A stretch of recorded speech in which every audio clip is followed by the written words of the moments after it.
Well, first of all, I want to get further up the path of executing the statement that is already there.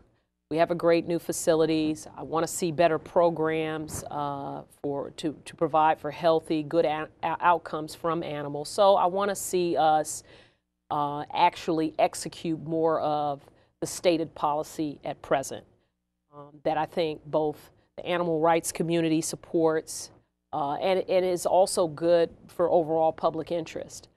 I also want to look at how we integrate the data from our animal control efforts in just overall, crime fighting, and if there are linkages with domestic violence, how do we integrate that data into how we are responding to specific types of criminal behavior? If there is in fact a link, then we should find a way to integrate that information into how we're responding to some of the domestic violence issues, some of the criminal issues.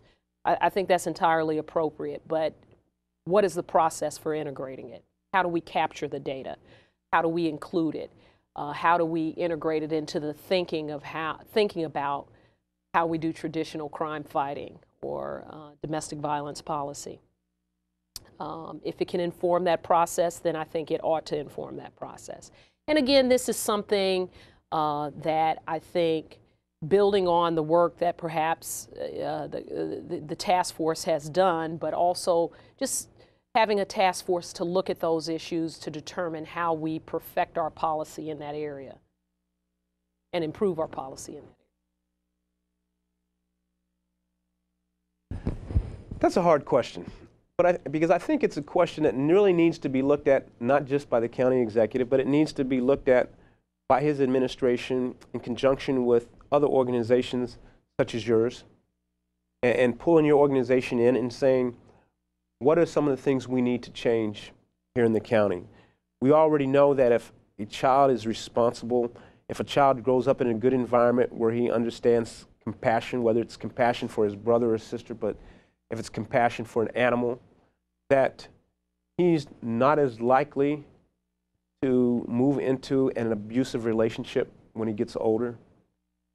So I really think one of the things when I was talking to the faith community was I told them we need to set up a board which involves the faith community, board which involves our business community, and in this particular case, I think it should be also involve someone from the SPCA society or from your organization, because it's going to take the entire community looking at all the things in Prince George's County that are not going right the way they should, and finding out the root causes, because right now we've got to invest in our youth.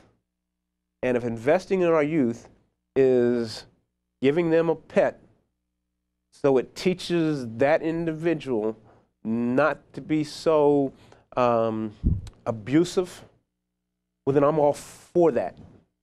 Because right now, we've got a crime population that's one of the highest here in the Washington, D.C. metropolitan area. We've got education, which is last. We've got a veteran population, which needs support. And as you know, pets now are being used as animals to help people overcome post-traumatic stress disorder, overcome cancer. They're an animal to allow an individual just to, that's the best way to say that, to relax, calm down, and get through the difficulties of life. We want to thank the candidates for the time they devoted to participating in our forum. And we hope that the insight into the positions of the candidates will inform the residents of Prince George's County when they go to the polls on September 14th, 2010. Time's up for this episode, so we'll be signing off now. Remember that Compassion Watch can be viewed on the internet at compassionwatch.org.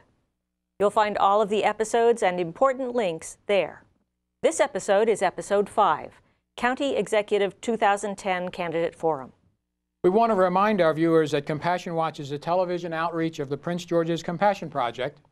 And Prince George's Feral Friends SPCA is an all-volunteer, nonprofit organization that is supported by donations from people who respect all living creatures. The program is made available free of charge to any public access television channel that requests it, and is now being sent to all public access channels in the county. Check the schedule of your local public access television channel and see if Compassion Watch is being broadcast. If not, call the channel manager and ask them to schedule the program. That's all for this episode. See you next time.